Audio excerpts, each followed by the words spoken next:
Hello बच्चों लोग, कैसे हैं आप लोग? आई होप सभी लोग सही होंगे। आप लोगों का पेपर आई गेस बहुत अच्छा गया होगा। तो चलिए हम लोग शुरू करते हैं डिस्कशन बेटा। ठीक है, क्वेश्चन नंबर वन आपके स्क्रीन पे दिखाई दे रहा है। सभी क्वेश्चंस को वन बाय वन बहुत ही ज्यादा ध्यान से, बहुत ही ज्यादा एक्सट्रीमली फोकस से देखिए कि कैसे मैं चीजों को अप्रोच करता हूँ, है ना। और कैसे क्वेश्चंस को पढ़ने से क्या आप बिना ऑप्शंस के मतलब आप कैसे अप्रोच कर सकते हैं, या फिर ऑप्शंस के हेल्प से आप कैसे अपने टाइम को रिड्यूस कर सकते हैं। ये सारी चीजें भी आज मैं आपको सिखाऊंगा। ठीक है, तो इस चीज को भी सीखिएगा। और जो क्वेश्चंस आपसे बन गए हैं उनको भी देखा करें। मैंने ये क्लास में बताया है कि जो क्वेश्चंस बन जाते हैं आपसे उसको भी एक बार देख लीजिए भाई। 30 सेकंड 35 सेकंड लगने वाला है, उससे कोई बहुत बड़ी बात नहीं होगी। हो सकता है कि मेरा जो अप्रोच हो आपको सिखाने का, क्वेश्चन सॉल्व कराने का, वो आपके अप्रोच से बेहतर हो, या फिर सेम अप्रोच हो तब भी कोई बड़ी बात नहीं है। ठीक है, तो आपको कम से कम हो सकता है कि वहां पर चांसेस है कुछ कुछ ना कुछ बेनिफिट मिल जाए। ठीक। और जो नहीं हुआ है वो तो देखना देखना है ही ना, है ना, वो तो देखना ही है आपको। चलिए शुरू करते हैं बेटे। Question number one. Question number one आपको दिख रहा है बेटे, ये क्वेश्चन नंबर 51 है बेसिकली। इसमें क्या कह रहा है आपसे कि सल्फर है एसिड के फॉर्म में, उसको हीट किया गया है टेम्परेचर टी पे। Pressure of the acid falls from 30 falls by 30% from 1 atm, है ना। मतलब S8 जो है वो डिसोसिएट हो करके किसमें कन्वर्ट हो रहा है बेटे? 4s2 में। इसने लिखा हुआ है यहाँ पे, है ना, कि इंटू S2। ओके। अच्छा, अब कह रहे हैं कि जो इसका इनिशियल प्रेशर था वो 1 atm था। ठीक है, 1 atm था। ये 30% से ड्रॉप हो गया। 30% ऑफ 1 atm विल बी क्या? 0.7, सॉरी 0.3, है ना, 0.3। एंड जो रिमेनिंग प्रेशर हो जाएगा वो हो जाएगा आपका 0.7। ठीक है, 0.7। ओके, 0.7 atm आ गया ये, है ना। और इसमें से रिएक्शन हुई है 0.3 atm की। तो आप स्टीशियोमेट्रिक कोफिशिएंट्स में देख करके ये बोल सकते हैं कि क्योंकि S8 और S2 दोनों ही गैसियस फेज के हैं, इसीलिए, यानी बहुत ही इंपॉर्टेंट बात, दोनों ही गैसियस फेज के, इसीलिए इसके जो स्टीशियोमेट्रिक कोफिशिएंट है वो प्रेशर को, मोल को, वॉल्यूम को, सभी को रिप्रेजेंट कर सकते हैं, मॉलिक्यूल्स को भी कर सकते हैं। ठीक है, अभी हमारा क्वेश्चन प्रेशर का है तो हम लोग डायरेक्टली बोल सकते हैं कि 1 atm से 4 atm बन रहा है, तो 0.3 से कितना बनेगा बेटे? 4 से मल्टीप्लाई करेंगे कितना आएगा? 1.2 atm आएगा।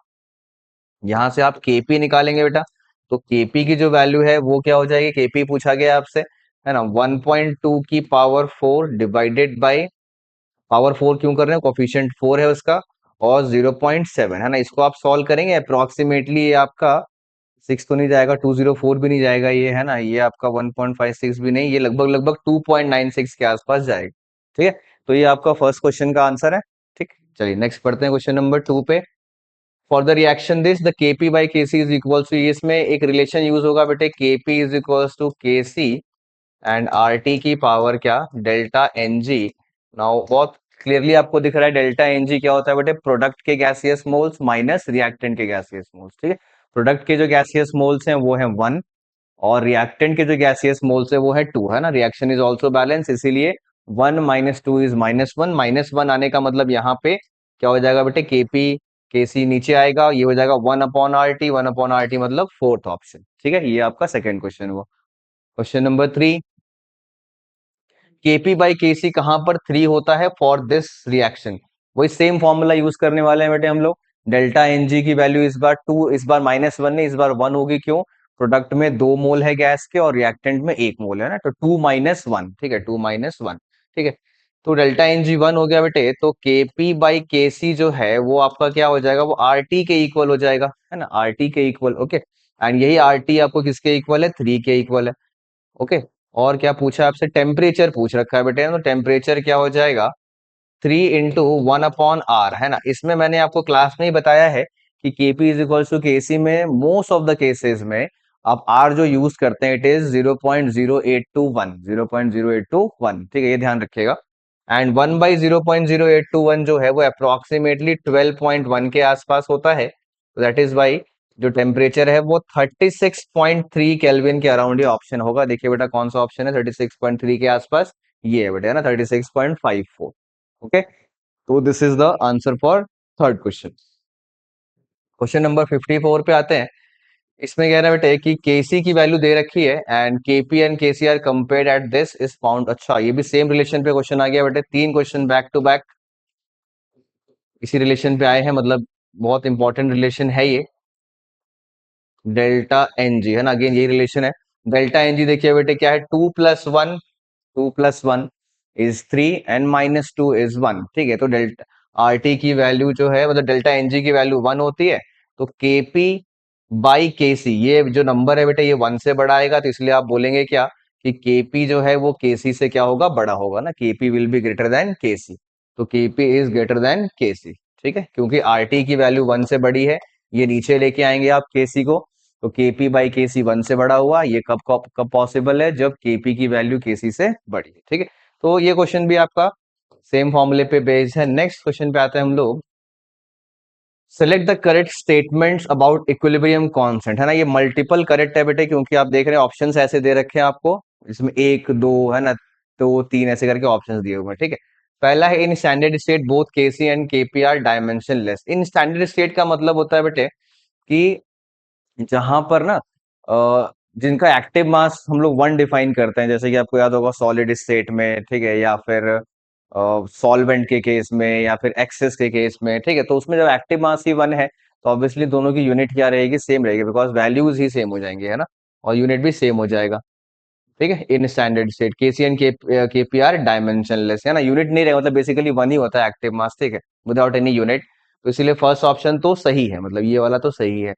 Unit of equilibrium constant Kc depends on the number of gaseous molecules involve in the chemical reaction. हाँ, ये भी सही है, बिल्कुल सही है। क्यों? बिकॉज जो केमिकल रिएक्शन होते हैं उसका Kc लिखा जाता है, तो concentration of product to the power coefficient लिखते हैं ना, टू दी पावर कोफिशिएंट। तो कोफिशिएंट पे डिपेंड कर रहा है, तो इस पे भी डिपेंड करेगा, मतलब, है ना। अच्छा, थर्ड है numerical value of equilibrium constant depend on the standard state chosen. Standard state chosen, हाँ, स्टैंडर्ड स्टेट पे डिपेंड करता है। स्टैंडर्ड स्टेट का मतलब ये कह रहा है कि एक्टिव मास पे डिपेंड कर रहा है कि नहीं कर रहा है ना। तो एक्टिव स्टैंडर्ड स्टेट का मतलब यहाँ पर जो मीनिंग है ना बेटे, वो हिडन ये है कि एक्टिव मास है ना। तो क्या न्यूमेरिकल वैल्यू एक्टिव मास पर डिपेंड करती है? बिल्कुल भाई, अगर आप एक्टिव मास कंसंट्रेशन लेते हैं, तो जो इक्विलिब्रियम कांस्टेंट आएगा वो केसी आएगा, और एक्टिव मास अगर आप पार्शियल प्रेशर लेते हो, तो जो एक्टिव जो जो इक्विलिब्रियम कांस्टेंट आएगा वो केपी आएगा। ठीक है, तो ये भी करेक्ट है। During calculation of equilibrium constant standard state for a solute in a solution is 1 molar and for a pure gas it is 1 atm। नहीं, ऐसा कुछ नहीं है बेटे। स्टैंडर्ड स्टेट जो है वो 1 मोलर और 1 atm ऐसा कुछ नहीं होता है, सिर्फ 1 बोलते हैं ना। स्टैंडर्ड स्टेट अगर किसी चीज का डिफाइन करना है, ठीक है, एक्टिव मास अगर कोई ऐसा है, सॉलिड है, ठीक है, तो फिर उसके लिए 1 बोलते हैं, इसमें यूनिट नहीं होती है। ठीक है, तो इसीलिए 1 2 3 करेक्ट होगा। तो क्या आंसर आ जाएगा बेटे? 1 2 एंड 3, थर्ड ऑप्शन। ओके, चलिए next, moving on to the next question 56। ये रिएक्शन है, स्टडी की गई है इन 1 लीटर वेसल, है ना। ये इंपॉर्टेंट है बेटे, वॉल्यूम को ध्यान दीजिएगा, यहाँ पर वॉल्यूम इज 1 लीटर, है ना। टेम्परेचर कितना है? 250।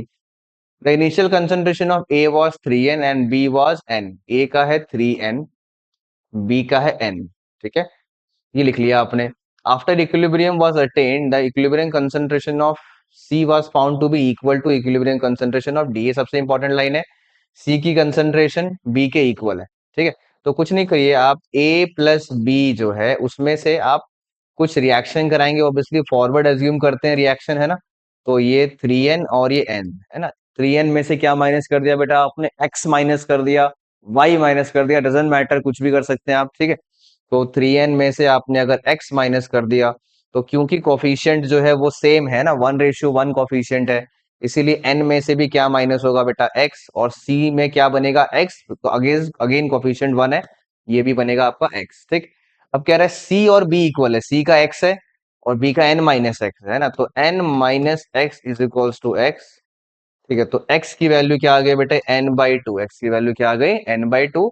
और पूछा क्या, ये भी ध्यान देना, ऐसे नहीं कि x आया और जोश में आपने कर दिया कि भाई d जो है वो n/2, ऐसा नहीं है ना। पहले ये देखिए, फोकस करिए, क्या पूछा है? Concentration of D at equilibrium. D का ही पूछा है, डी का ही x है, तो 1/2 ही रहेगा बेटे, है ना।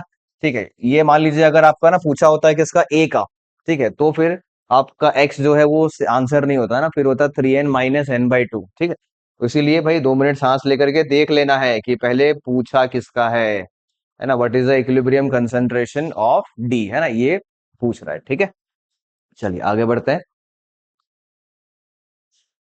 20 लीटर वेसल में 1 मोल ये, 1 मोल ये और 1 मोल ये रखा गया है, और H2 नहीं रखा बेटे ना, ध्यान देना, यहाँ पर ये 3 चीजें रखी है, H2 नहीं रखा हुआ है।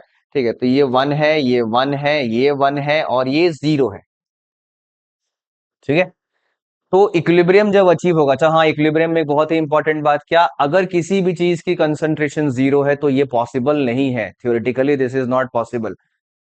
भले भले बहुत ही कम अमाउंट में बनेगा, लेकिन थोड़ा बहुत तो बनेगा ही बनेगा, ठीक है।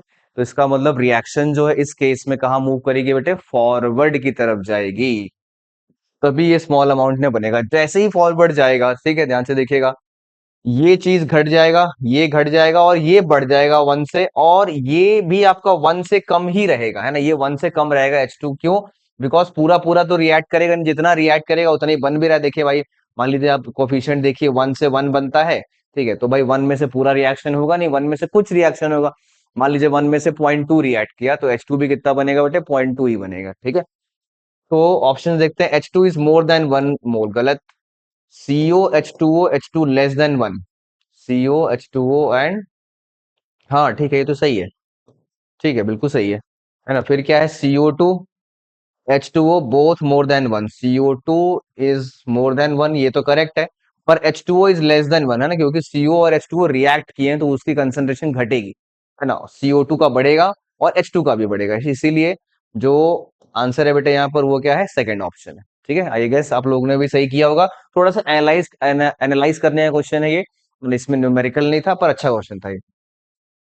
Equilibrium constant K at 27 degree is this, 127 is this, delta H क्या होगा, ठीक है। ये तो बड़ा ही सिंपल सा क्वेश्चन है, टॉपिक बस ध्यान में होना चाहिए, क्या है बेटे, वैन टॉप इक्वेशन, है ना।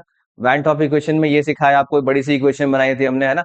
उसमें क्या सिखाया था कि भाई, अगर आप टेम्परेचर को इंक्रीज करते हैं और इक्विलिब्रियम कांस्टेंट इंक्रीज करता है, तो डेल्टा एच क्या होता है बेटे, पॉजिटिव, है ना। वैन टॉप इक्वेशन हमने किया है, और नोट चेक करिएगा, एक बॉक्स बनाया था, और कई सारे क्वेश्चन भी प्रैक्टिस किए हैं इस पे। उस बॉक्स में लिखवाया भी था मैंने कि T2 ग्रेटर देन T1 है, या फिर K2 ग्रेटर देन K1 है, तो डेल्टा एच क्या होगा, ठीक है। तो देखिए यहाँ पर 27 पे 30 है, टेम्परेचर बढ़ गया तो डेल्टा एच भी बढ़ गया, मतलब सिंपल बात है बेटे, डेल्टा एच क्या है, इसका पॉजिटिव है, ठीक है। This is only for possible only for endothermic reactions. आगे आगे आते हैं बेटे, ये आ गया आपका कॉन्जुगेट एसिड बेस के कॉन्सेप्ट से, जो कि आपका आयनिक इक्विलिब्रियम का क्वेश्चन, आयनिक इक्विलिब्रियम का आपका पहला सवाल यहाँ पर आपको स्क्रीन पे दिखाई दे रहा है, ठीक है। ये हमने क्लास में बहुत ही शानदार तरीके से किया है। कॉन्जुगेट एसिड बनाना है बेटे HCO3 का, कॉन्जुगेट एसिड। तो मैंने क्या बोला था, अगर कोई कॉन्जुगेट एसिड प्रिपेयर करना चाह रहा है तो वो खुद क्या होगा बेटे, बेस होगा। और बेस क्या होती है, दो चीजें करते हैं बेस, या तो OH माइनस रिलीज करे और या तो H प्लस को गेन करे, ठीक है। तो ये जो चीज है, ये H प्लस जो है लूज कर सकता है, OH माइनस गेन नहीं कर सकता। जब H प्लस गेन करेगा तो क्या बन जाएगा बेटे, H2CO3, है ना। इसका ऑप्शन क्या है, ऑप्शन तो इसमें है, अच्छा हाँ, ये ऑप्शन, ये ऑप्शन है, हाँ, H2CO3, ठीक है, ये ऑप्शन है बेटे, H2CO3 हो गया ये। अच्छा, तो ये आपका H2CO3 हो रहा है, ठीक है, तो बस ये एक ही ऑप्शन ही ऐसा, भाई देख लो भाई, है ना। H2CO3 सब में देखिए, पहले वाले में सिर्फ आपका H2CO3 है। अच्छा, आगे भी देख लेते हैं। HSO4 का कॉन्जुगेट बेस बनाना है, कॉन्जुगेट बेस का मतलब वो खुद कैसे बिहेव करना चाहिए बेटे, एसिड की तरह। अब एसिड की तरह कैसे बिहेव करेगा, जब वो H प्लस रिलीज करेगा, ठीक है, तो H प्लस रिलीज करके बन जाएगा सल्फेट आयन, सही है, ठीक है। बस अब बाकी आप देख लीजिएगा भाई, इसे कोई टफ टास्क नहीं, हमने क्लास में किया हुआ है। ऑप्शंस आपको मिल गया है, कौन सा है। द वैल्यू ऑफ के डब्ल्यू इज टेम्परेचर डिपेंडेंट, बिल्कुल करेक्ट। जो के डब्ल्यू है बेटा, it is simply ionic product of water, जो कि अगेन टेम्परेचर का ही फंक्शन होता है, बिकॉज वो भी एक इक्विलिब्रियम कांस्टेंट ही है। On increasing temperature the value of पीकेडब्ल्यू इंक्रीजेज, ये भी बिल्कुल करेक्ट है बेटे, दोनों ही करेक्ट है। पीकेडब्ल्यू डिक्रीज करता है, क्यों, समझिएगा बात को, बिकॉज के डब्ल्यू इंक्रीज करता है। वाटर का डिसोसिएशन एक एंडोथर्मिक रिएक्शन, एंडोथर्मिक में अगर आप टेम्परेचर को इंक्रीज करते हो तो के डब्ल्यू इंक्रीज होता है, के डब्ल्यू इंक्रीज होता है, इक्विलिब्रियम कांस्टेंट इंक्रीज होता है, अभी अभी हमने देखा था क्वेश्चन, है ना। तो अगर इक्विलिब्रियम कांस्टेंट इंक्रीज किया, के डब्ल्यू इंक्रीज किया, तो पीके डब्ल्यू क्या करेगा बेटे, डिक्रीज करेगा, ठीक है। तो आंसर विल बी फर्स्ट, है ना। दोनों ही ऐसा नहीं, फर्स्ट में दोनों एक इनकरेक्ट बता रहा है ना, दोनों करेक्ट वाला कौन सा है भाई, दोनों करेक्ट वाला है बेटे ये वाला, हाँ सेकंड वाला, है ना, सेकंड वाला, है ना। भाई साहब, अच्छा देखिए भाई, ये भी ध्यान देना आपको, है ना, ये तो आप ऐसे ध्यान देते होंगे कि नॉर्मली क्या होता है कि स्टेटमेंट वन में मतलब जो ऑप्शन नंबर वन होता है वो दोनों करेक्ट होते हैं, ठीक है, तो इसमें थोड़ा सा उल्ट ऊपर जंबल कर दिया है बस, है ना। ठीक है, तो ध्यान दीजिएगा, सेकंड ऑप्शन है। 11 solution of CuSO4 in water, water में ये कैसा हो जाएगा बेटा, इसके लिए मैंने आपको क्या सिखाया था कि आपको ये आइडेंटिफाई करना होता है कि ये CuSO4 जो है किस प्रकार का सॉल्ट है। तो ये बहुत ही सिंपल है, इसको ब्रेक करना था आपको। वाटर के प्रेजेंस में जब ये जाता है तो कॉपर का हाइड्रोक्साइड होगा और H2SO4 होगा। तो आपको दिख रहा है H2SO4 एक स्ट्रॉन्ग एसिड है और कॉपर का हाइड्रोक्साइड जो है वो क्या होता है, वीक एसिड। मोस्टली जो डी ब्लॉक के मेटल्स होते हैं उनका हाइड्रोक्साइड वीक ही होता है, ठीक है, मोस्टली, नॉट ऑलवेज, ठीक है। तो इसीलिए ये आपका एक स्ट्रॉन्ग एसिड है, इसलिए लिटमस को क्या कर देगा बेटे, ब्लू लिटमस को रेड कर देगा। हाँ, ये सेकंड ऑप्शन आपका करेक्ट है, 61, ठीक का सेकंड। नेक्स्ट, पीकेबी इतना है ionisation constant of HF in water. अरे वाह, देखिए देखिए, ये भी हमने किया बेटे क्लास में। पीकेबी दिया है, पहले तो ये समझना, पीकेबी दे रखा है और पीकेबी किसका होगा बेटे, वो F माइनस का होगा। क्यों? Because HF is an acid and, और केबी देने का मतलब क्या होता है, वो बेस है। तो बेस कौन सा होगा HF के लिए, कॉन्जुगेट बेस क्या होगा, F माइनस होगा, ठीक है। सिखाया क्या था कि पीकेबी प्लस पीकेए जो है कॉन्जुगेट पेयर्स का, वो 14 के इक्वल होता है, ठीक है। तो अगर आपको पीकेबी दिया है बेटे तो आप पीके तो निकाल लोगे, है ना, लेकिन ध्यान देना सवाल पीके का नहीं है, सवाल है किसका, सवाल है किसका, के ए का, है ना। तो 14 माइनस 10.83 करेंगे तो ये आएगा बेटे 3.17, है ना, 3.17, ठीक। 3.17 को आप कैसे लिखेंगे कि ये आपके चारों ऑप्शंस में से किसी एक से मैच कर जाए। इसके लिए मैंने आपको क्लास में सिखाया था कि इसको आपको दो पार्ट में ब्रेक करना होता है, दो पार्ट में ब्रेक करना होता है, ठीक है। जिसमें पहला पार्ट आपका इंटीजर होता है और दूसरा पार्ट क्या होता है बेटे, डेसिमल होता है ना। ये सीखिएगा सभी लोग भाई, पहला पार्ट है इंटीजर, दूसरा पार्ट है डेसिमल, ठीक है। अगर आप इसको ऐसे ब्रेक करें 3 + 0.17, तो इसमें प्रॉब्लम ये आएगी, जो 0.17 है ना, वो किसी नंबर का लॉग, अभी मतलब जो हमें याद होते हैं 1 से लेकर 10 तक में, उनमें से नहीं है। किसी ना किसी का तो लॉग होगा ही है, पर उनमें से नहीं जो हमें याद है, ठीक है। तो इसके लिए अगर मैंने ये सोचा कि थोड़ा सा इसको और दिमाग ये लगाते हैं, ऐसा लिखते हैं कुछ, 4 - 0.83, 4 - 0.8 था। बोले सर 0.83 किसका लॉग है, तो याद करो, नहीं 0.83 नहीं है, लेकिन एक लॉग है 85। 85 किसका लॉग होता है बेटे, वो होता है आपका लॉग 7 के लिए, 7 के लिए मतलब बेसिकली, ठीक है। 8440 होता है ना। लेकिन आप उसको 84 या फिर 85 अप्रोक्स में ऐसा ले सकते हैं, तो मैं इसको अप्रोक्सीमेटली लॉग 7 लिख सकता हूँ। अप्रोक्सीमेटली क्या लिख दूंगा बेटे इसको, लॉग 7, ठीक है। अच्छा, अब पीके जो है वो क्या होता है, पीके होता है माइनस लॉग के, ठीक है। तो माइनस लॉग के वाला जो माइनस है ना, वो उसको मैंने इस तरफ कर दिया, तो ये हो जाएगा -4 और +0.83, ठीक है। -4 +0.83, ठीक है। 0.83 को मैं क्या लिख दूंगा, वहां पर लिख दूंगा बेटे log 7, और जो -4 है ना उसके लिए देखिए क्या करूंगा, log of 10⁻⁻⁴, log of 10⁻⁻⁴, जिसमें कि -4 आगे आ जाएगा तो वो फिर से क्या बन जाएगा, -4, है ना, ठीक है। ये हुआ log के। अब देखिए क्या करना है बेटे, ये हो रहा है log A + log B, इन दोनों को आप log के फॉर्मूले से सॉल्व करेंगे, मल्टीप्लाई करेंगे बेसिकली इनको आपस में, और यहां से आपका लॉग जो है वो क्या क्या हो जाएगा बेटे, कैंसल आउट हो जाएगा। देखिए लॉग विल बी कैंसिल, जैसे लॉग कैंसिल हुआ, अब ये बात पक्की हो गई कि भाई के जो है वो इसी के अराउंड है, 7 × 10⁻⁻⁴, तो ऐसा कोई ऑप्शन देखिए बेटे, ये रहा देखिए, है ना। अब ये 7 क्यों नहीं है एग्जैक्ट, बिकॉज हमने 83 को 85 अज्यूम करके, 83 को 85 अज्यूम करके उसको log 7 लिख दिया था, इसीलिए आपका अप्रोक्सीमेटेड आंसर आया, ठीक है। क्लास में मैंने ये कई एग्जांपल्स के साथ सिखाया भी है, एक बार आपको आप क्लास नोट से रेफर कर सकते हैं। 63 क्वेश्चन नंबर, जो the following statements is not true, इनमें से कौन सा ट्रू नहीं है। Conjugate base of H2PO4 is this, है ना। कॉन्जुगेट बेस का मतलब क्या होता है बेटे, जो खुद एसिड की तरह बिहेव करे ना, एसिड की तरह बिहेव करने के लिए H+ लूज करना पड़ेगा, ठीक है, तो वो कॉन्जुगेट बेस हो जाएगा, ठीक है। H+ लूज करके क्या बन रहा है, HPO4 2-, ठीक है, करेक्ट है ना। ये भी करेक्ट है, हमेशा 14 होता है। ये इनकरेक्ट है बेटा, क्यों, बिकॉज 10⁻⁻8 मोलर HCl का अगर pH 8 होगा तो इट विल बी बेसिक, ये पॉसिबल नहीं है, ठीक है, क्योंकि HCl एसिड है भाई, एसिड के pH 7 से कम होना चाहिए, तो ये आपका इनकरेक्ट है ना। इसके लिए निकालते कैसे हैं pH, वो मैंने आपको सिखाया है। कैलकुलेशन ऑफ पीएच हेडिंग है, उसमें हमने फर्स्ट हेडिंग थी स्ट्रॉन्ग एसिड्स के लिए, और उसके अंदर सब केस नंबर 2 था, जिसमें बोला था कि अगर 10⁻⁻6 से लेकर के -8 के बीच में H प्लस आता है तो उसमें वाटर का H प्लस भी कंसिडर किया जाता है। ठीक है बेटे, ज्यादा डिटेल के लिए आप नोट्स चेक करेंगे। 64 pH of this will B. अच्छा, ये तो सिंपल सा क्वेश्चन हो गया बेटे, डायरेक्ट फॉर्मूला बेस है। आपको इस सॉल्ट को आइडेंटिफाई करना है कि ये जो सॉल्ट है NH4Cl, ठीक है, ये NH4Cl कौन सा सॉल्ट है, तो आप बोलेंगे it is a salt of weak base and strong acid.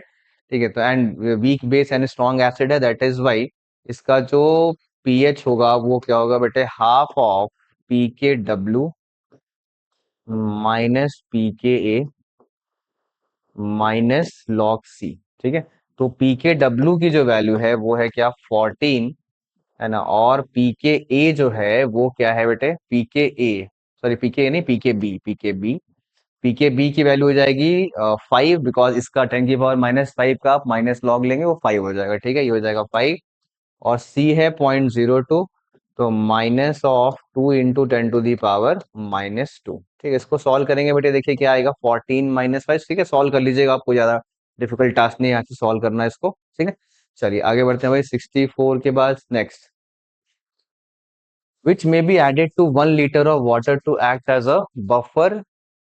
अच्छा, बफर के लिए क्या इसमें मिलाना पड़ेगा ना। देखो ये है बेटा वीक एसिड स्ट्रॉन्ग एसिड, ये पॉसिबल नहीं है ना। बफर जो है वो दो टाइप का होता है ना, एसिडिक बेसिक।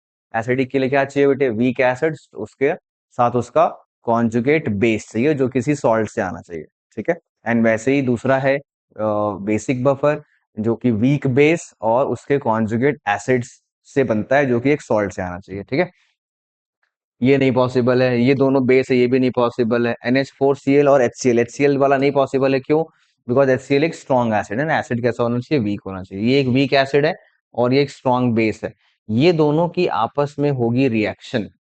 ठीक है, ये हमने प्रीवियस क्लासेस में किया, लास्ट के 1-2 क्लास में किया था हमने इसे, कि दो चीजों को मिला करके भी बफर बनाते हैं, तो उसके लिए आपको अमाउंट देखना होता है। जैसे जब ये रिएक्ट करेगा ना इससे, ठीक है, तो ये 1:1 रेशियो में रिएक्ट करता है, इसीलिए ये बच जाएगा 0.4 मोल CH3COH, ये बच जाएगा बेटे 0, और जो बन जाएगा वो होगा 0.5 मोल CH3COONA।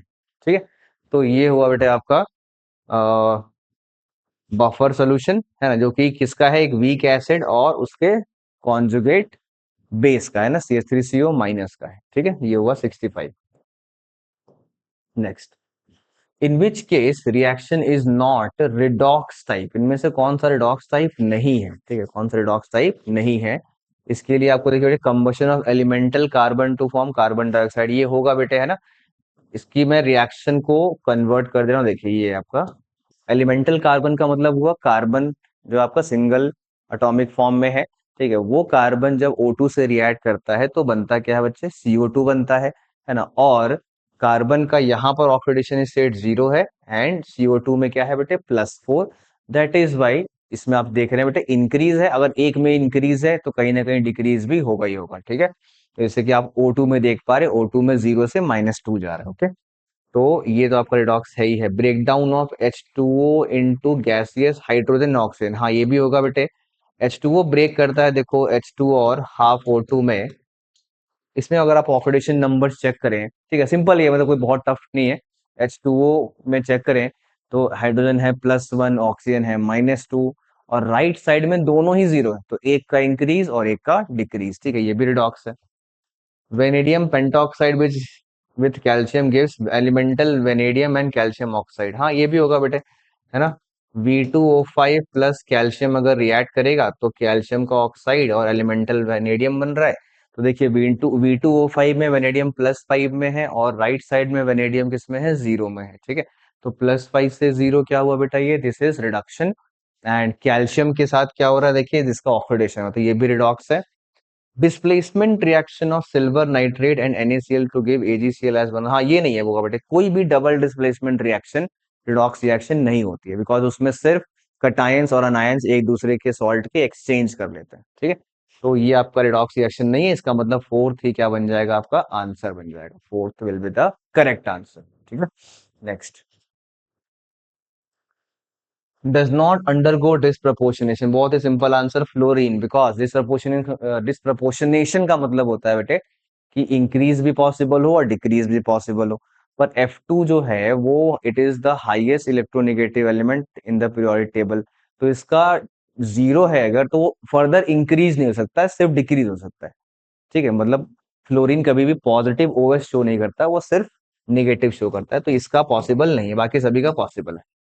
ठीक है, बिकॉज सल्फर का रेंज है बेटे -2 से लेके +6, फॉस्फोरस है -3 से लेके +5, और क्लोरीन है -1 से लेके +7। ठीक है, और अभी ये लोग कहाँ बैठे हैं, अभी जीरो में बैठे हैं। ठीक है, तो इसका मतलब इन यहां से इस करंट पोजीशन से निगेटिव भी पॉसिबल है और पॉजिटिव भी पॉसिबल है, तो दोनों ही पॉसिबल है, दोनों तरफ जा सकते हैं, इसीलिए ये रिडॉक्स जो है वो डिस्प्रपोर्शनेशन हो गया। ठीक है। Next, consider the following statements, carbon सब ऑक्साइड में +2 OS, नहीं नहीं गलत बात है बेटे, कार्बन सब ऑक्साइड जो है वो क्या होता है, इट इज C3O2, है ना, ये एनसीईआरटी का एग्जाम्पल है बेटे, है ना, एनसीईआरटी में मिलेगा आपको ये कंपाउंड, और हमने क्लास में भी किया हुआ है। इसमें जब निकालते हैं तो 3x - 4 = 0, एक्स की वैल्यू 4/3 आती है, 4/3। ठीक है, तो ये पॉसिबल नहीं है। एलिमेंट्स इन फ्री और in uncombined state have oxidation number 0, बिल्कुल करेक्ट है। In super oxide the oxidation number of hydrogen oxygen is -1, नहीं गलत है, सुपर ऑक्साइड में बेटे -1 नहीं, वो पर ऑक्साइड में होता है। ठीक है, सुपर ऑक्साइड में -1/2 होता है, तो ओनली ओनली, अच्छा, इनकरेक्ट पूछ रहा है ना बेटे, अच्छा इनकरेक्ट कौन कौन सा हो गया फिर, तो पहला वाला क्या हो गया था, इनकरेक्ट, दूसरा वाला करेक्ट था, और ये इनकरेक्ट, A एंड C, हाँ A एंड C ये रहा बेटे, थर्ड ऑप्शन है ना, इनकरेक्ट पूछ रहा है आपसे, ध्यान दीजिएगा। ठीक है, चलिए नेक्स्ट 68 के बाद, equation this oxidation number of Cr changes from, अच्छा देखो ये तो सिंपल बेटे निकाल लिया होगा आपने, है ना, ये +6 होता है और ये आपका +3 होता है ना, बिकॉज OH का क्या है, -1 होता है, और यहाँ पर आपका माइनस है। ठीक है, तो इसीलिए 6 से कहाँ जा रहे हैं आप, 3 पे जा रहे हैं, 6 से 3। ठीक है, ये क्वेश्चन जो है वो सिंपल ऑक्सीडेशन नंबर निकालने वाला क्वेश्चन है। Next question number 20, in the following reaction phosphorus के साथ क्या हो रहा है, ऐसे इनका फोकस जो है मोस्टली फॉस्फोरस पे है, तो बस इसका ऑक्सीडेशन नंबर देखिए बेटे, यहाँ पर 0 है, यहाँ पर आप निकालेंगे तो ये हो रहा है 4+1+2+3, हाँ मतलब ये हो जाएगा बेटे +1, और ये हो जाएगा -3। ठीक है, तो देखिए जीरो जीरो जो है वो -1 में, सॉरी जीरो जो है वो +1 में भी जा रहा है और -3 में भी जा रहा है, मतलब इंक्रीज भी है और डिक्रीज भी है, इसका मतलब दोनों ही पॉसिबल है बेटे, है ना, oxidise as well as reduced. ठीक है, नेक्स्ट सवाल, क्रोमियम का ऑक्सीडेशन नंबर CrO5 में क्या क्या होगा, देखिए CrO5 और K3CrO8 भी है ना, K3CrO8, इसमें और इसमें अगर आप ना बेटे फॉर्मूले से निकालते हैं तो देखिए फॉर्मूले से क्या आएगा, x - 10 = 0, तो x = 10, आपको पता है 10 तक तो पॉसिबल ही नहीं है, क्रोमियम का मैक्सिमम OS क्या होता है, +6 होता है। ठीक है, तो इसका मतलब ये फॉर्मूले से नहीं आएगा, ये आएगा बेटे स्ट्रक्चर से, है ना, स्ट्रक्चर कैसे बनता है ये हमने क्लास में डिस्कस किया भी है। इस स्ट्रक्चर को हम लोग बोलते हैं क्या, CrO5 के लिए बेसिकली बटरफ्लाई स्ट्रक्चर, जिसमें कि आप स्ट्रक्चर से ये देख पा रहे हैं कि क्रोमियम के साथ 5 ऑक्सीजन के बॉन्ड, सॉरी 6 ऑक्सीजन के बॉन्ड्स बने हुए हैं। ठीक है, तो क्रोमियम के ऊपर आएगा +6, 6 बॉन्ड्स बने हुए हैं। ठीक है, जिसमें डबल बॉन्ड को आपने दो दो बॉन्ड्स काउंट किए। ठीक है, और ऑक्सीजन इज मोर इलेक्ट्रोनेगेटिव, इसीलिए ऑक्सीजन के ऊपर -1, और हर केस में क्रोमियम पे क्या, +1।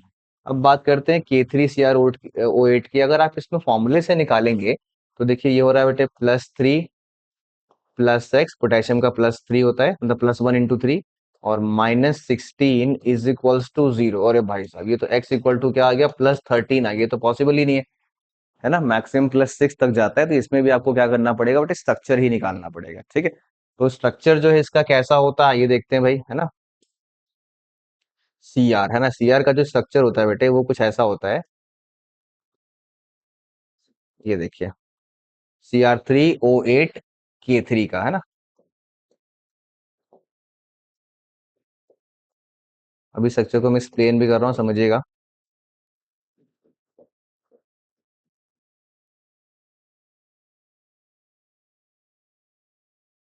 ठीक है, दिस इज द स्ट्रक्चर। ठीक, नोटिस करो ध्यान से क्या है बेटे, एक क्रोमियम के साथ ना एक तो पेरोक्सी लिंकेज है, यहाँ पे पेरोक्सी लिंकेज है जो कि रिंग के फॉर्म में क्रोमियम के साथ जुड़ा हुआ है, रिंग के फॉर्म में। ठीक है, जो कि कुछ कुछ ऐसा है, देखिए ये वाला ना, बटरफ्लाई का एक विंग है ना यहाँ पर, ये विंग आपको यहाँ भी दिख रहा है। ठीक है, पर बाकी में क्या है बेटे, बाकी में जो है ओ माइनस यहाँ पर है, और यहाँ पर के प्लस है ना, ओ माइनस और के प्लस के बीच में आयनिक बॉन्ड है। कैसा बॉन्ड है? आयनिक बॉन्ड है। ठीक है, तो ये इसका स्ट्रक्चर है। और इसमें आप क्रोमियम का जो है आसपास देखिए कितने बॉन्ड्स है बेटे, एक दो तीन चार और पांच, है ना, पांच बॉन्ड्स है क्रोमियम के आसपास, और ऑक्सीजन की इलेक्ट्रोनेगेटिविटी क्रोमियम से ज्यादा होती है, इसीलिए क्रोमियम पे क्या आ जाएगा बेटे, इन सभी बॉन्ड की वजह से +5। ठीक है, तो क्या आंसर हो जाएगा बेटे, +6 एंड +5। ठीक है, ये एक अच्छा सवाल था। ये आपको, ये ऐसा कंपाउंड है, ये ज्यादातर आपके नोट्स में नहीं होता है, पर कोई बात नहीं, है ना, आज आपने सीखा है इसको, इसको याद करिएगा। ठीक है, और इसको आगे के लिए भी ध्यान में रखिएगा। चलिए आगे बढ़ते हैं। N factor of nitrobenzene in this process, इस प्रक्रम में नाइट्रोबेंजीन का एन कारक, मतलब एन फैक्टर बताना है, मतलब क्या होता है बेटा, change in basically oxidation number. तो पहले आपको क्या करना है, इस नाइट्रोजन का ऑक्सीडेशन नंबर आपको निकालना है। ठीक है, तो आप देख रहे हैं ये दो ऑक्सीजन से बॉन्डेड है, तो दो ऑक्सीजन पे टोटल जो है वो -4 हो जाएगा बेटे, तो नाइट्रोजन पे क्या आ जाएगा, +4। और ये कार्बन से भी बॉन्डेड है ना, तो कार्बन और नाइट्रोजन में जो ज्यादा इलेक्ट्रोनेगेटिव वो नाइट्रोजन है, तो उस पे आएगा -1। ठीक है, तो +4 और -1 जो है नेट हो गया बेटे, क्या हो गया, नेट हो गया +3। This is the oxidation state of nitrogen in NO2।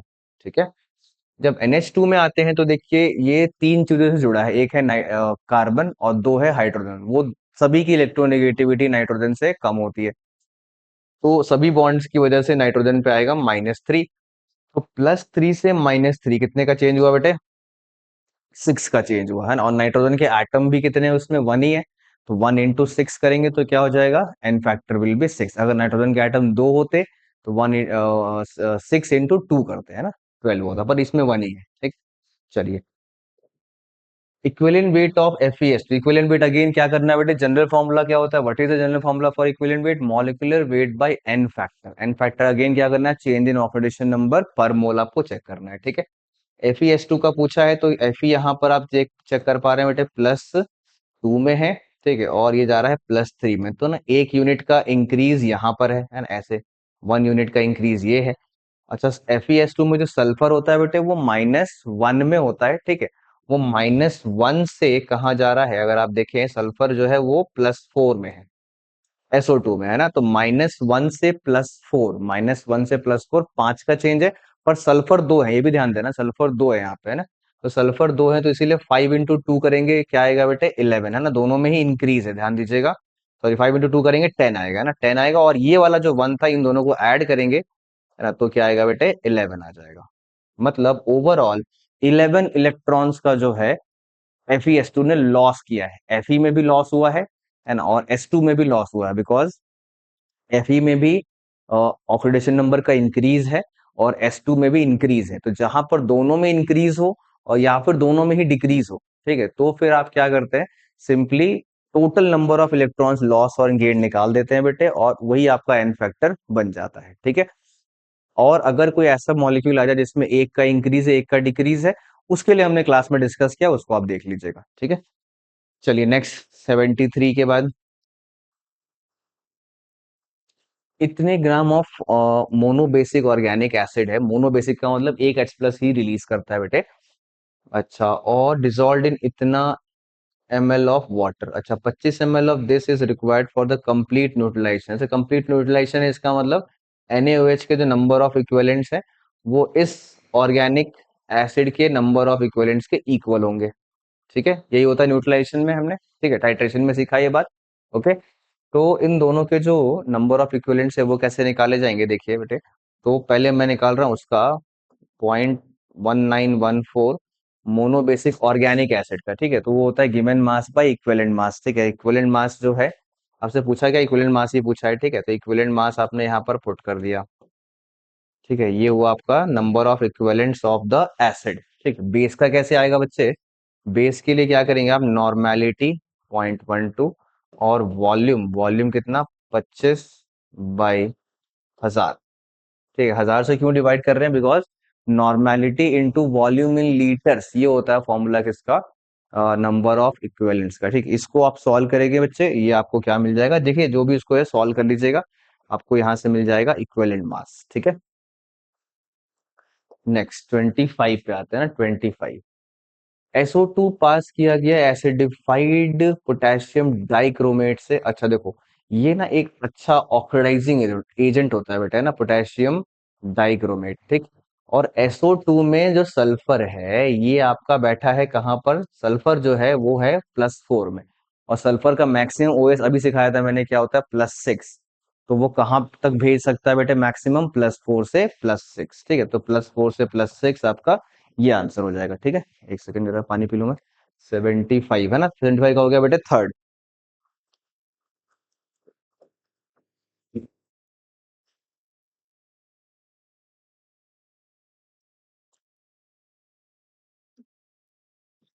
चलिए आगे बढ़ते हैं।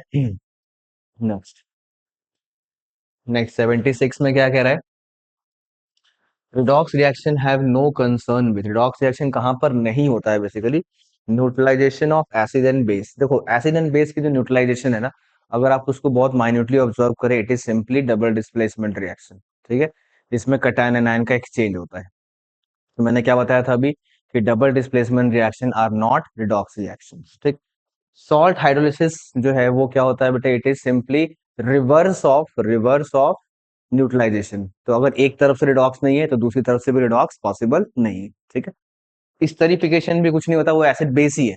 इसमें एक कार्बोक्सिलिक एसिड एक अल्कोहल से रिएक्ट करता है, एसिड कार्बोक्सिलिक एसिड जो एसिड की तरह बिहेव किया, और जो आपका अल्कोहल है वो बेस की तरह बिहेव किया, तो अगेन एसिड बेस रिएक्शन है, तो ये भी एक रिडॉक्स रिएक्शन नहीं है। ठीक है, तो इन तीनों में से कोई भी रिडॉक्स रिएक्शन नहीं है, तो आंसर क्या हो जाएगा बेटे आपका? All of these.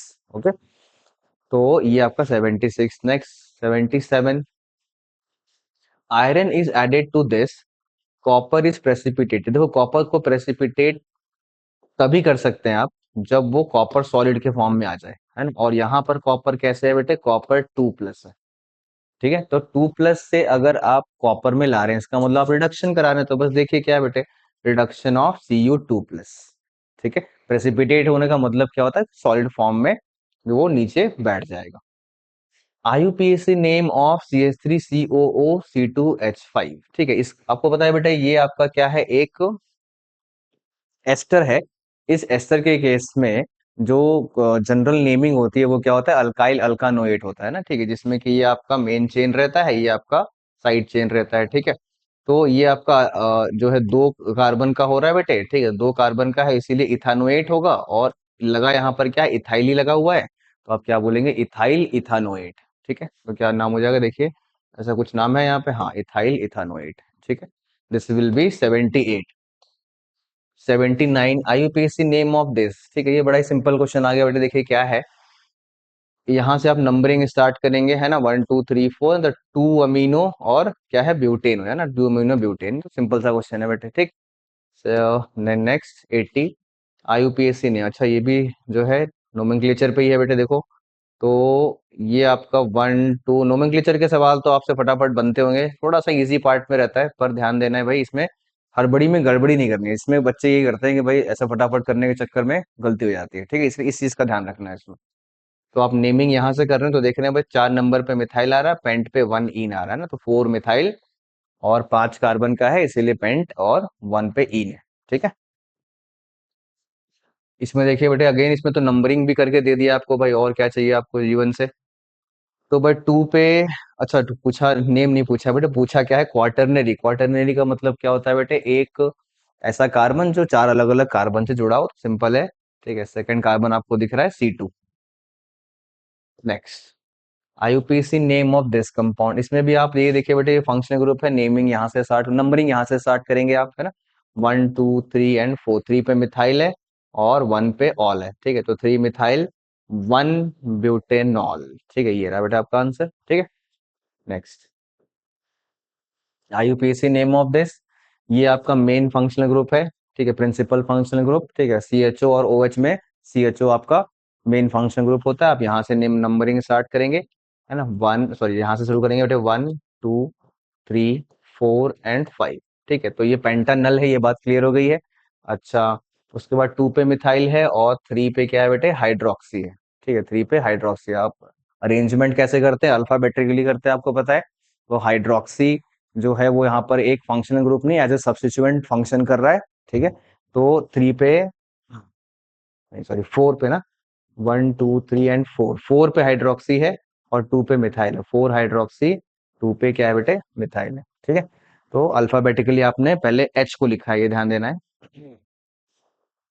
4 methyl paint 2 in, 4 methyl paint 2 इन कैसा होगा बेटे, पहले जो मेन चेन होती है उसमें आप क्या करते हो, 1 2 3 4 और 5 है ना, फिर 1 2 है ना, यहाँ से आपने क्या दे दिया, डबल बॉन्ड की पोजीशन को दे दिया है ना, सेकेंड पोजीशन पे। ठीक है, उसके बाद क्या करना है बेटे आपको, 4 पे मिथाइल देना है ना, 1 2 3 एंड 4, बस ये रहा CH3। ऐसा कोई ऑप्शन देखिए कहाँ पर है, 4 मिथाइल पेंट 2, देखो ये नहीं है, ये तो बहुत लंबा चेन लग रहा है, ये भी नहीं है। तो बस ये बचता है, देखिए 1 2 3 4 और 5। यहाँ पर जो CH3 2 आप देख रहे हैं ना बेटा, वो ऐसा होता है, यहाँ पे एक CH3, यहाँ पर एक CH3, तो जो लॉन्गेस्ट चेन है वो इसमें से कोई एक ही काउंट होगा। ठीक है, तो इसीलिए 1 2 3 एंड 4 ये वाला आपका मिथाइल के रूप में काउंट होगा। ठीक है, तो ये आपका आंसर है, इसका मतलब सेकंड आंसर है। ठीक है,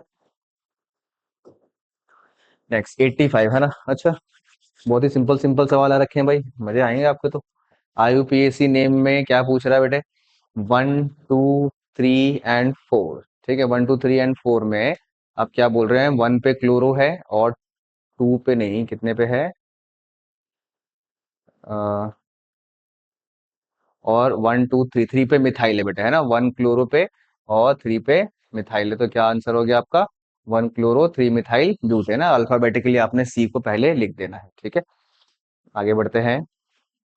IUPAC name of the following compound is, इसमें जो है IUPAC नेम क्या होगा बेटे, आप देख लीजिए, लॉन्गेस्ट चेन जो है वो कौन सा होगा, ये अगेन यहाँ पर CH3 ट्वाइस लगा हुआ, मतलब यहाँ पर CH3 और यहाँ पर CH3। ठीक है, तो पहले आपको एक लॉन्गेस्ट चेन सेलेक्ट करना होगा। लॉन्गेस्ट चेन जो है 1 2 3 4 5 और 6। ठीक है, तो 6 का लॉन्गेस्ट चेन है, मतलब हेक्सेन में से कोई एक है बेटे, है ना। और उसके बाद आप क्या करेंगे, यहाँ से अगर नंबर करेंगे तो लोकेंट्स ज्यादा मिलेंगे ना, यहाँ से करेंगे तो कम मिलेगा। ठीक है, तो 1 2 पे एक CH3 मिल रहा है, फिर यहाँ पर भी एक CH3, 3 पे एक CH3, तो 2 और 3 है ना, 2 और 3 डाइमेथाइल हेक्सेन। ठीक है, ये आपका आंसर है बेटे 86 का, है ना। ये ध्यान रखना, CH3 होल ट्वाइस करके लिखा होता है, तो इसका मतलब वो वही उसी कार्बन पे दो अलग अलग CH3, जैसे लॉन्ग में नहीं है। अगर लॉन्ग में होता तो C2H5 लिखा होता।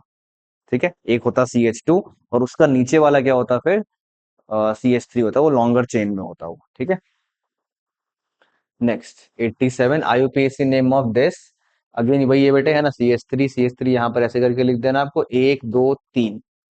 ठीक है, 3 कार्बन की लॉन्गेस्ट चेन है, तो इसका मतलब ये प्रोपानल है। और 2 पे क्या लगा बेटा, मिथाइल है ना, 2 पे मिथाइल और प्रोपानल, ये आपका आंसर है 87 का, ए, है ना। IUPAC name of the following formula. ठीक है, इसमें क्या है बेटे, देखिए शुरू के सवाल आपको थोड़े से टफ लग रहे होंगे, लेकिन जैसे IUPAC पहुंचा होगा आपको जो है मजा आना शुरू हो गया होगा भाई, कि अब जो है थोड़ा सा आसान लग रहा है जीवन। अच्छा जी, देखिए कुछ नहीं है, 1 2 3 एंड 4 है ना, तो 3 पे है आपका मिथाइल, 2 पे ईन है बेटे, है ना, तो 3 मिथाइल ब्यूटिनोइक एसिड है, 4 कार्बन की चेन है, 3 मिथाइल ब्यूटिनोइक, 2 ब्यूटिनोइक एसिड। ठीक है, 88। नेक्स्ट, अच्छा आगे इक्विलिब्रियम जो है वो रिपीट हो गया भाई। ठीक है, सेकंड आपका 89 क्वेश्चन नंबर बेसिकली। तो फॉस्फोरस पेंटाक्लोराइड डिसोसिएट्स एज, अच्छा ये हमने क्लास में किया है बेटे, इसमें क्या करते हैं, मैंने अलग से स्पेशल केस बना के करवाया हुआ है आपको। ठीक है, कि PCl5 का इनिशियली 1 मानते हैं, PCl3 0, PCl2 भी 0, 1 में से x गया, ये बनता है x और ये बनता है x। ठीक है, और मोल फ्रैक्शन ने पार्शियल प्रेशर पूछा है किसका, पार्शियल प्रेशर पूछा है आपका PCl3 का। तो PCl3 के लिए आप मोल फ्रैक्शन निकालेंगे बेटे ना, तो वो क्या हो जाएगा, moles of PCl3, moles of PCl3 और divided by total moles, total moles क्या आ जाएगा, 1 + x, और जो टोटल प्रेशर वो है P। ठीक है, तो x/1 + x × P, ये आपका आंसर है 89 का बेटे। ठीक है, next question number 90। For the equilibrium this the concentration of N2O4 and NO2 are this and this the value of किस है, तो डायरेक्ट पुटिंग है बेटे, ये तो कुछ नहीं करना है, ये तो आपको सॉल्व करना पड़ेगा, है ना। 1.2 10⁻⁻² का स्क्वायर करना होगा, ये ध्यान दीजिएगा, कुछ बच्चे ये वाली चीज मिस कर देते हैं कभी कभी एक्साइटमेंट में। ठीक है, ऐसा नहीं करना है ना, कोफिशिएंट पे ध्यान देना है। डिवाइडेड बाई 4.8 मल्टीप्लाइड बाई 10⁻⁻, है। Solve for KC. Next, addition of silver ions to a mixture of aqueous sodium chloride bromide solution will precipitate AgBr rather than AgCl। अच्छा देखो, ये चीज मैंने आपको सिखाई थी बेटे कि जितना छोटा केएसपी होता है उतनी कम सॉल्युबिलिटी होती है।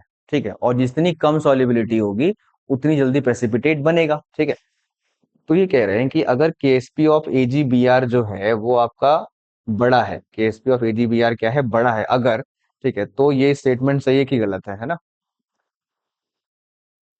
will precipitate AgBr rather than AgCl, है ना, rather than AgCl। अच्छा, तो अगर ये स्टेटमेंट जो है आपका, ब्रोमाइड प्रेसिपिटेट फर्स्ट AgBr, है ना, AgBr की प्रेसिपिटेट तब बन पाएगा जब केएसपी ऑफ AgBr जो है वो छोटा होगा, है ना, केएसपी ऑफ AgBr क्या होगा, छोटा होगा।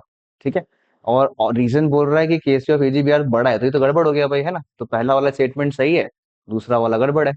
ठीक है, क्योंकि जिसका पीपीटी पहले बना है उसका केएसपी कम होना चाहिए, तो दूसरा वाला गड़बड़ है। ऐसा कौन सा ऑप्शन है बेटे, ए इज करेक्ट, हाँ, और आर इज इनकरेक्ट। ठीक है, ये आपका क्वेश्चन नंबर 91 पे। ठीक है, select the correct statement among the following. At equilibrium, equilibrium का आगे बेटे फिर से है ना, both the opposing and process occur simultaneously, opposing processes occur simultaneously, हाँ करेक्ट है। Opening a closed vessel having equilibrium mixture of liquid and its vapors of ethyl alcohol and water separately, equilibrium first attained in the system। और नहीं, equilibrium तो कभी attain ही नहीं होगा, जैसे ही आपने ओपन किया वेसल को, है ना, किसी भी ओपन वेसल में, जान याद रखिए भाई, किसी भी ओपन वेसल में कोई इक्विलिब्रियम अचीव नहीं होती है, जो कि अगर कोई गैसियस फेज को इन्वॉल्व करता है। ठीक है, और यहाँ पर वेपर्स को इन्वॉल्व कर रहा है, तो इक्विलिब्रियम अचीव होगा ही नहीं। At high altitude boiling point of water can be, नहीं गलत है, एल्टीट्यूड बढ़ने पे बॉइलिंग पॉइंट घटता है, बिकॉज एटमॉस्फेरिक प्रेशर घट रहा है। ठीक है, और एटमॉस्फेरिक प्रेशर घटने से आप लोअर टेम्परेचर पे आप vapour pressure equal to atmospheric pressure achieve कर सकते हो। ठीक है, तो ये भी गलत है। आपसे पूछा क्या, करेक्ट या incorrect, correct, only one will be correct, सिर्फ पहला वाला करेक्ट है, दूसरा तीसरा दोनों ही गलत है। नेक्स्ट 93। दो अलग अलग इक्विलिब्रियम दिए बेटे, equilibrium constant for the formation of H3 2 बनाना है, H2 2 है ना, तो ये चीज बनाना है आपको, इससे बनाना है, तो इसका मतलब क्या, इस रिएक्शन को आपको रिवर्स लिखना पड़ेगा। इसको रिवर्स लिखेंगे और पहले दूसरे वाले से ऐड करेंगे, तो देखिए ये और ये कट जाएगा बेटे, ये और ये कट जाएगा, और क्या बचेगा रिएक्शन फाइनल, H2 2 ये बच गया लेफ्ट साइड में।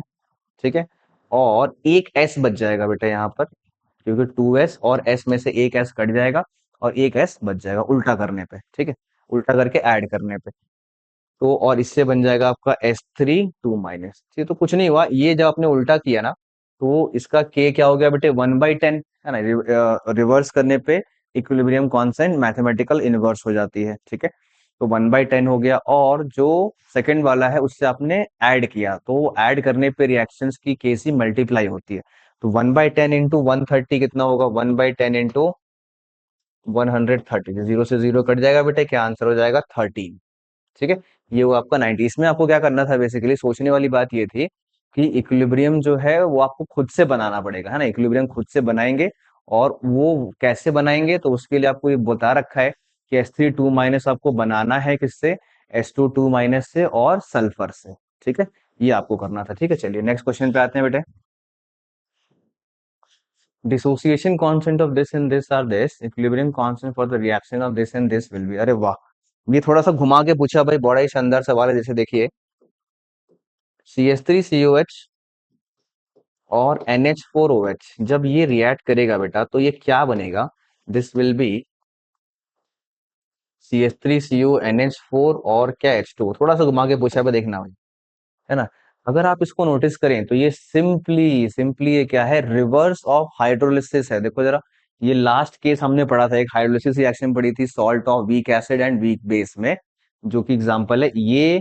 प्लस ये रिएक्ट कराते थे तो ये और ये बनता था। हाँ कि ना? तो इसकी जो हाइड्रोलिसिस, ये जो रिएक्शन है basically this is reverse of hydrolysis, ठीक। तो जब हम हाइड्रोलिसिस रिएक्शन का इक्विलिब्रियम कांस्टेंट लिखते थे वो कहलाता था के एच। हाइड्रोलिसिस रिएक्शन की इक्विलिब्रियम कांस्टेंट क्या होती थी? के एच, ठीक। अब ये रिवर्स है तो ये के एच नहीं होगा, ये क्या होगा बेटे? इसके लिए क्या होगा? 1/kh होगा, ठीक है। तो इस रिएक्शन का इक्विलिब्रियम कांस्टेंट है 1/kh, ठीक है।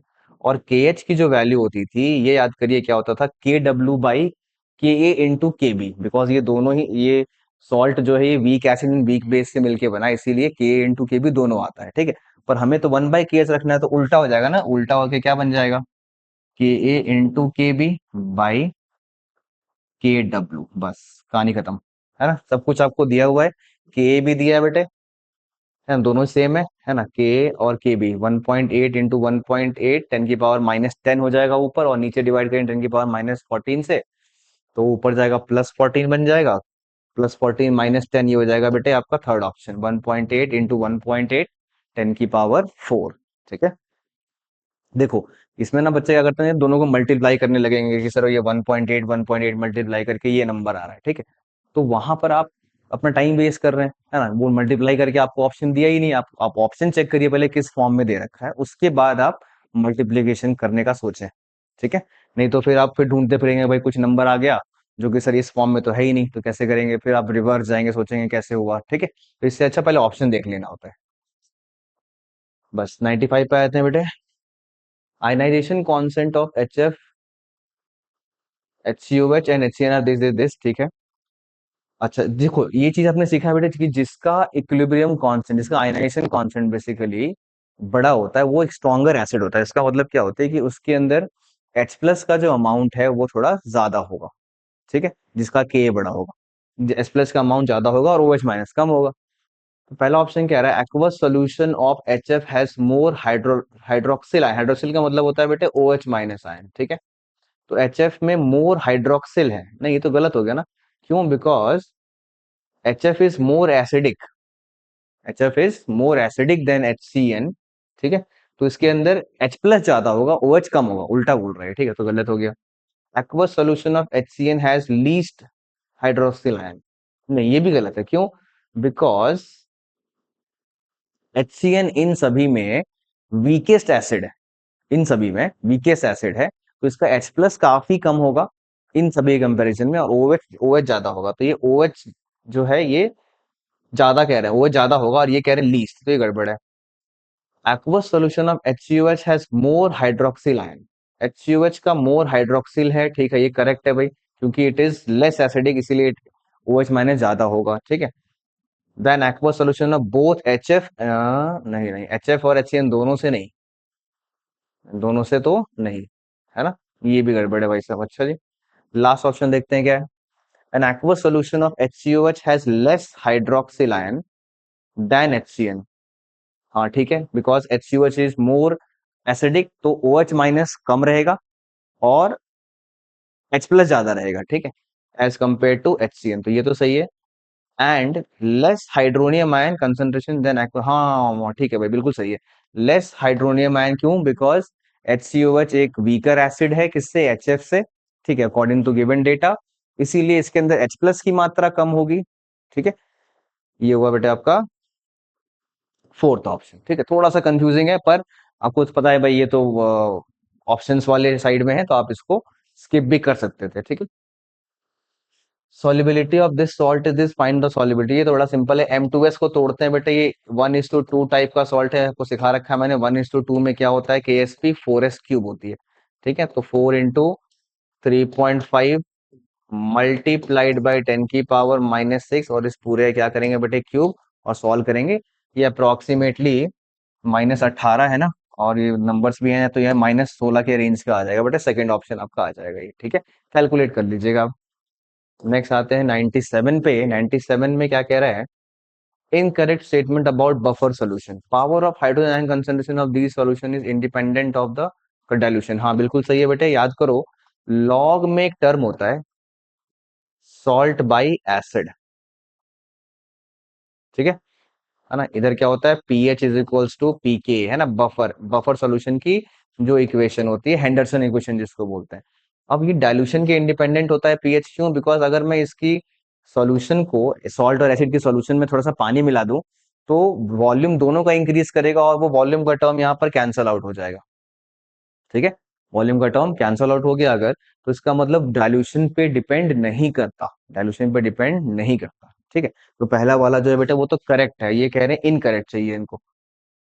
For preparing the buffer solution the required pH we never select the acid whose pK is close, ना ना ये तो भाई साफ यही गलत है, ये गलत है, गलत मतलब ये आपका आंसर हो गया बेसिकली। ठीक है, बिकॉज एक अच्छा बफर बनाने के लिए जो पीएच होना चाहिए वो एग्जैक्टली exactly जो है, अगर वो पीके के बराबर होता है, ठीक है, तो सबसे अच्छा बफर माना जाता है। ठीक है, बफर, अच्छा बफर की एक रेंज होती है बेटे, वो रेंज क्या होती है कि उसकी जो पीएच होनी चाहिए वो कहाँ से कहाँ तक होनी चाहिए, पीके प्लस माइनस वन। ठीक है, पीके प्लस माइनस वन है ना, इस वाले फॉर्मूले में पीके प्लस माइनस वन। ठीक है, तो इसी फॉर्मूले से बेसिकली हमने ये निकाला है। ठीक है, तो pH is equals to pK plus minus one का मतलब क्या है कि अगर ये पीके है, यहाँ पर पीके है, तो यहाँ पर होगा बेटे पीके माइनस वन, और यहाँ पर होगा कहीं पे पीके प्लस वन। ठीक है, तो अगर इस रेंज में सॉल्यूशन का पीएच रहता है तो वो एक अच्छा बफर होता है, जिसमें बेस्ट कहां पर होता है, जब उसका पीएच किसके बराबर हो, पीके के बराबर हो। ठीक है, ठीक है, तो ये कह रहे हैं वी नेवर सेलेक्ट, तो गलत बात है, नहीं ये तो बेस्ट तरीका होता है। ठीक है, तो ये आपका गड़बड़ हो गया। ठीक है, ये आपका इनकरेक्ट हो गया। चलिए नेक्स्ट क्वेश्चन पे आते हैं बेटे, ये भी पढ़ लेते हैं वैसे। Buffer solution, buffer action of the highest in which molar, हाँ देखो जब भी मैं आपको बात बोल रहा था ना, बफर एक्शन हाईएस्ट होने का मतलब क्या होता है कि अच्छा बफर होना, और अच्छा बफर कब होता है, जब सॉल्ट और एसिड की कंसंट्रेशन क्या हो जाए, इक्वल हो जाए, और वो कट जाएगा, वो log 1 जीरो हो जाएगा, है ना। जैसे log 1 जीरो का पीएच पीके आ जाएगा, उसी पॉइंट पे बेसिकली बफर सबसे अच्छा काम करता है। Mixture of acetic acid and sodium acid acts as buffer solution around pH. अब ये तो फैक्चुअल है बेटे, ये आपको याद करना पड़ेगा। एसिटिक एसिड और सोडियम एसिड जो है वो इतने बफर, इतने पीएच पे काम करते हैं, और ये सही बात भी है, बिकॉज एसिटिक एसिड का जो पीके होता है वो लगभग लगभग 4.7 के रेंज का होता है, 4.74 के आसपास होता है, उसी रेंज में पीएच है, इसीलिए उस पर्टिकुलर पीएच पे ये अच्छा बफर की तरह काम करता है। नेक्स्ट, बस लास्ट 3 क्वेश्चंस रह गए बेटे, यहाँ तक आपने जे सुन लिया है, थोड़ा सा और सुन लीजिए, बस 2-3 सवाल और हैं। आई होप अभी तक आपने काफी अच्छा स्कोर कर लिया होगा, पर सीखा भी बहुत कुछ होगा, है ना। ठीक है, तो चलिए आगे देखते हैं बेटे। इतने मोल्स ऑफ K2Cr2O7 जो है वो रिएक्ट कर रहे हैं कंप्लीटली इतने मोल्स ऑफ एक्सएन प्लस के साथ, और इससे ये बन रहा है, तो कंसेप्ट क्या है, रिडॉक्स का क्वेश्चन है ना। दोनों के इक्विवेलेंट्स को इक्वल करना है, इक्विवेलेंट जब इक्वल करेंगे तो वो क्या होगा बेटे, वो हो जाएगा moles multiplied by n factor, है ना। तो एन फैक्टर कैसे आएगा, K2Cr2O7 में Cr+6 में है, वो जा रहा +3 में है। वैसे भी आपको याद होना चाहिए K2Cr2O7 एक बहुत ही इंपॉर्टेंट ऑक्सीडाइजिंग एजेंट है, उसका एसिडिक मीडियम में एन फैक्टर 6 रहता है। ठीक है, तो +6 से +3 जा रहा है, चेंज 3 का है, 2 आइटम इसलिए 6 हो रहा है। ओके, अब इसका जो मोल्स है वो है 9 × 10⁻³ बेसिकली हम लोग नंबर ऑफ इक्विवेलेंट्स को इक्वल कर रहे हैं, क्योंकि यही होता है बेटे जब कंप्लीट रिएक्शन होती है तो इक्विवेलेंट्स इक्वल होते हैं, और वो निकालते कैसे हम लोग, मोल इंटू एन फैक्टर से। ठीक है, मोल इंटू एन फैक्टर। अब इसका एन फैक्टर कैसे आएगा, देखिए एक्सएन प्लस से कहा जा रहे हैं आप, XO3 माइनस में, तो XO3 माइनस में जो ऑक्सीडेशन नंबर है वो हो जाएगा बेटे +5, और एक्सएन प्लस में तो +n ही है। ठीक, अब यहाँ पर प्रॉब्लम ये होती है कि n-5 लिखें सर या फिर 5 - n लिखें, ये प्रॉब्लम आती है। ठीक है, तो क्या करना है आपको, सोचिए +6 या +3 गए हैं K2Cr2, मतलब वहां पर रिडक्शन हुआ है। ठीक है, तो भाई ऑब्वियसली अगर K2Cr2O7 में रिडक्शन हुआ है तो XN के साथ क्या हुआ, वो ऑक्सीडेशन, मतलब वो ऑक्सीडेशन में बढ़ा होगा, मतलब +n से +5 गया है, तो 5 वाला बड़ा नंबर है और n वाला छोटा नंबर है। ठीक है, तो आप क्या करेंगे, 5 - n करेंगे, 5 - n।